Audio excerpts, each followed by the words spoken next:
تعلم کے نظریات۔ چلتے ہیں اپنے ٹاپک کی طرف۔ اس سے پہلے آپ سے ریکویسٹ ہے کہ آپ میرے چینل کو سبسکرائب، لائک اور شیئر کر دیں۔ اسلام بصیرت کے ذریعے علم کو ترجیح دیتا ہے اور یہ اسے کیفیتی حالتی تعلم، بار بار کوشش، نقل اور دلیل کے ذریعے تعلم کے لیے طاقتور محرک سمجھتا ہے۔ لفظ بصیرت دوسرے کسی بھی لفظ کے مقابلے میں زیادہ استعمال ہوتا ہے، یہ ظاہر کرنے کے لیے کہ جس کے اندر کیا ہو رہا ہے اور کس طرح رد عمل ظاہر کرنا ہے سیکھتا ہے۔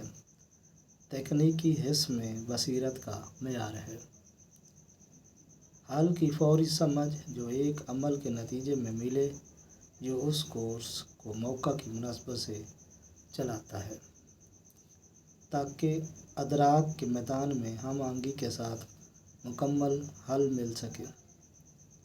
تعلم کی وضاحت کو انسانوں کے درمیان ان کے سیکھنے کی قابلیت اور گنجائش کے فرق کو مد نظر رکھنا چاہیے۔ انسان میں سیکھنے کی صلاحیت دوسری تمام چیزوں سے زیادہ ہے۔ ہم یہ بھی جانتے ہیں کہ انسان اپنی سیکھنے کی صلاحیت میں ایک دوسرے سے مختلف ہے۔ بس جب ہم بچوں کو کمزور ذہن، نارمل یا ذہین بچوں میں جماعت بندی کرتے ہیں تو ہم ان کو ان کی قابلیت کی بنیاد پر درجہ بندی کر رہے ہوتے ہیں۔ حضرت علی فرماتے ہیں کہ تمہیں لوگوں کے سامنے تبلیغ اس کے ذہنی معیار کے مطابق کرنی چاہیے تاکہ اللہ اور اس کے پیغمبروں کے متعلق غلط چیزوں پر یقین نہ کر لیں۔